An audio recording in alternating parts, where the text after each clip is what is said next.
చీకటిని అనుభవిస్తేనే వెలుగు విలువ తెలుస్తుంది. చీకటిని అనుభవిస్తేనే వెలుగు విలువ తెలుస్తుంది. ఆకలి అప్పుడప్పుడు అనుభవిస్తేనే అన్నం విలువ కూడా తెలుస్తుంది. అన్నం విలువ అమ్మ విలువ, అన్నం విలువ అమ్మ విలువ ఉన్నప్పుడు తెలియదు. లేకపోతేనే కొంత కడుపు కాలితేనే అప్పుడే తెలుస్తుంది. ఇవాళ తెలంగాణలో జరుగుతున్నది కూడా గదే. ఇవాళ ఎక్కడో ఉన్న ఒక ఆడబిడ్డ మన నాచారంలో, మా ఉప్పల్ నియోజకవర్గంలో నాచారంలో రోడ్డు మీద పాపం టేలా పెట్టుకుని నడుపుకుంటాను, చెప్పులు కుడతాను. ఆ చెప్పులు కూడా తేలను రేవంత్ రెడ్డి ప్రభుత్వం వచ్చి బుల్డోజర్ పెట్టి ఆయన కుల్లబెట్టి ఎత్తేసి ఆ అమ్మ అరుస్తున్నది గట్టిగా, కేసీఆర్ సారు ఎక్కడున్నావు, నువ్వు రా అని చెప్పి అరుస్తున్నది. అంటే ఇవాళ కేసీఆర్ గారిని రాష్ట్రంలోని పేదలు, ముఖ్యంగా ఎవరి కోసం అయితే కేసీఆర్ గారు పనిచేసిండో ప్రతి ఒక్కరు యాద్ చేసుకుంటున్నారు. రైతులు యాద్ చేసుకుంటున్నారు. నిన్నగాక మనం చూసిన నేను మా బోర్ల రామరెడ్డి, మూసంపల్లి అనే ఊరు నల్లగొండ పక్కకు ఉంటది. ఆ రామరెడ్డి గారు చెప్తున్నాడు, చంద్రుడు అప్పుడప్పుడు మబ్బుల సాటు పోతాడు, మళ్ళా బయటకు వస్తాడు, గట్లనే ఇది కూడా కేసీఆర్ గారు తొందరలో తప్పకుండా మళ్ళా వస్తాడు, ఖచ్చితంగా ముఖ్యమంత్రిగా మళ్ళీ బాధ్యత తీసుకుంటాడు అనే మాట ఆ రామరెడ్డి గారు చెప్తా ఉన్నారు. నేను మీ అందరితో కూడా ప్రార్థించేది ఏంటంటే, మీ పదవీ కాలంలో మీ టర్మ్ లో మీరు అద్భుతంగా పనిచేసిన మీరు గర్వపడవచ్చు.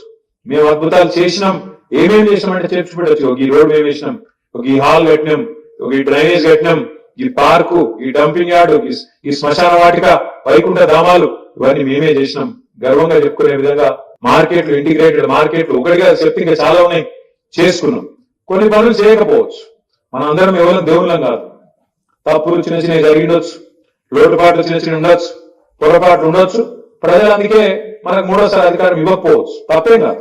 ప్రజలు 2 సార్లు ఇచ్చింది, మరి 2 సార్లు ఇచ్చినప్పుడు మంచోళ్ళు, ఇవ్వకపోతే చెడ్డోళ్ళు అని అంటే తప్పు. 2 సార్లు ఇచ్చింది వాళ్ళే, ఈసారి వద్దన్నది వాళ్ళే, కానీ ఈసారి తెచ్చుకున్న వాళ్ళతో అనుభవిస్తుంది వాళ్ళే. నేను మనం నల్లగొండ పోతుంటే పెదకాపరితో ఒక ఊరు, జెండా ఎగిరే అంటే ఆగిన, జెండా ఎగిరేసి మళ్ళీ కారెక్తున్నా ఈ లోపల ఒక రైతు పట్టుకుంటే ఏమన్నా ఏం సంగతి అంటే ఏం బాగున్నది ఏం బాగలేదు అన్నాడు. ఏమైంది అన్న, మంచిగా పాలిచ్చి ఆవు నిడిచిపెట్టి తానే దున్నపోతుంది తెచ్చుకున్నాం, ఏం చేయాలి అన్నాడు. మరి ఏం చేయాలి, నేనేం చేయాలి, నువ్వేం చేయాలి, ఇంకా 4 ఏళ్ళు అనుభవించాలి, తప్పది అని చెప్పిన. వాళ్ళు అందరూ బాధపడతా ఉన్నారు, ఒకరు కాదు. రాష్ట్రంలో రైతులు, పెద్ద మనుషులు 4,000 పెంచాలంటే మోసపోయినారు. ఆడబిడ్డలు తులం బంగారం అంటే కొద్ది సెంటిమెంట్ వర్కౌట్ అయింది. ఫ్రీ బస్సు, తులం బంగారం, ప్రతి కోడలికి 2,500, అత్తగా 4,000 వరకు కొద్ది ఎక్కడో ఆశ పుట్టింది. ఏమో కేసీఆర్ 10 ఏళ్ళు ఇచ్చినాం కదా, ఇలా కూడా ఒక తాపిచ్చి చూద్దాం ఏమైతుంది అనుకున్నారు. ఏమైంది? ఇప్పుడు తులం బంగారం కాదు కదా, తులం ఇనుము కూడా దిక్కు లేదు. మార్కెట్ అంతా ఆగవాగం ఉన్నది. మీకు తెలుసు, నాకు తెలుసు.